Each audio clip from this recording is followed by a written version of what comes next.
The Los Angeles Chargers are coming off of a very disappointing choke last year in the playoffs, and I think in 2023, they're going to be motivated and hungry to prove why they are one of the elite teams in the league. In this video, as you can tell, I'm going to be talking all about the Chargers, what they did this offseason, and why I think they have what it takes to win it all this upcoming season. But before I begin, I would really appreciate it if you would drop a like and subscribe. It only takes 5 seconds, plus you can always change your mind. I'm on the road to 20k subscribers, and we are just growing super fast right now.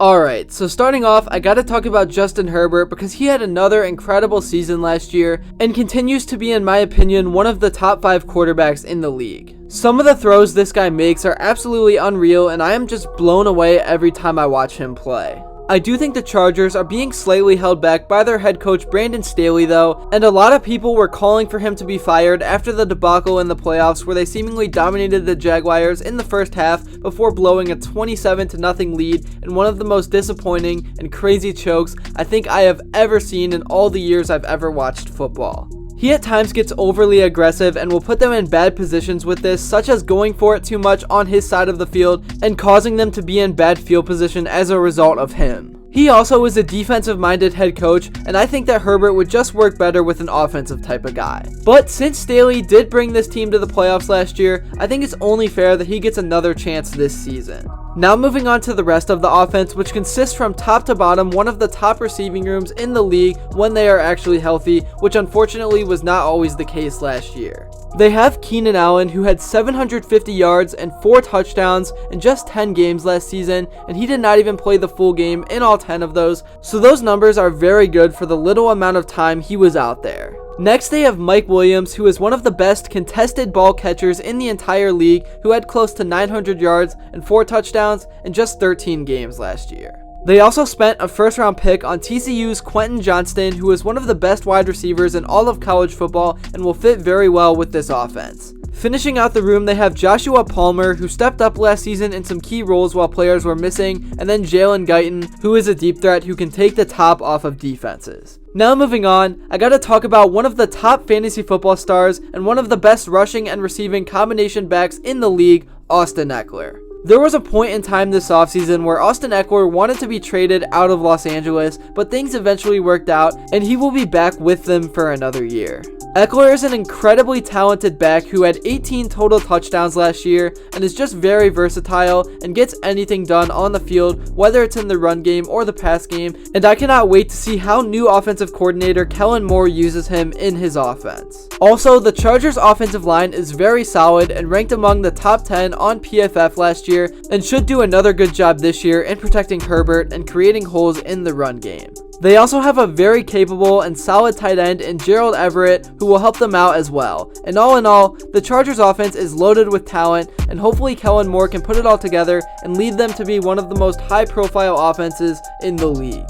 Now moving on to the defense, which is where the Chargers made probably their biggest move of this offseason by signing former Vikings linebacker Eric Kendricks. Kendricks is an experienced linebacker who has been very good for a long time with the Vikings, and now this season, he will make the jump to Los Angeles, and alongside him will be the speed of Kenneth Murray Jr., who is still an improving young player. So there's actually a lot of reasons why this could be a very dominant linebacker duo and could help improve this defense immensely. Now for the returning players, which consists of a very scary edge rushing duo that we did not get to see too much of last year in Khalil Mack and Joey Bosa. The reason that we didn't get to see much of this was because of the groin injury that Bosa suffered, which put him out of action for most of the season. As far as Khalil Mack, he recorded 8 sacks while playing every game last season, and I expect him to do that again this year, and maybe even more, because with Joey Bosa, it's going to be hard for O-lines to guard everything. Then behind the D-line, there's the secondary, which is obviously headlined by Derwin James, who is just absolutely incredible and is one of my favorite players to watch on the defense,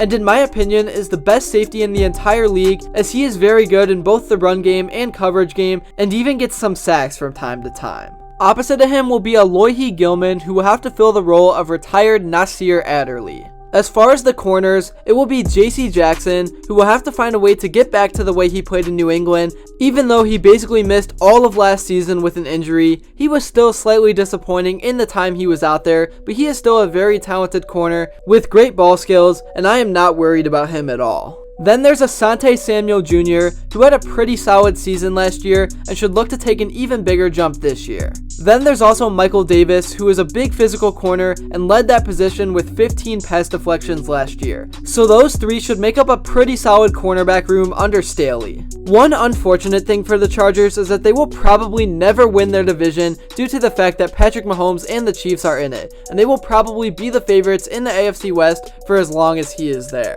Let me know in the comments below what you think about this Chargers team and if you think they have what it takes to win a few playoff games. Personally, I think they're going to be a dark horse to win the AFC because they're going to be motivated after how last season ended, and Herbert is only going to keep getting better. The NFL season is getting closer and closer as it is now 85 days away, and I absolutely cannot wait for it to start and see what wild things can happen this year. That's really all I have to say for this video. I just wanted to give a quick rundown of this Chargers team because I think they improved a lot this offseason, and I think they have a chance to make some noise in the upcoming season. If you haven't already, make sure to drop a like and subscribe because your support truly means the world, and also let me know in the comments below what you would like to see next. Anyways, thank you all so much for watching, and until next time, I will see you all later.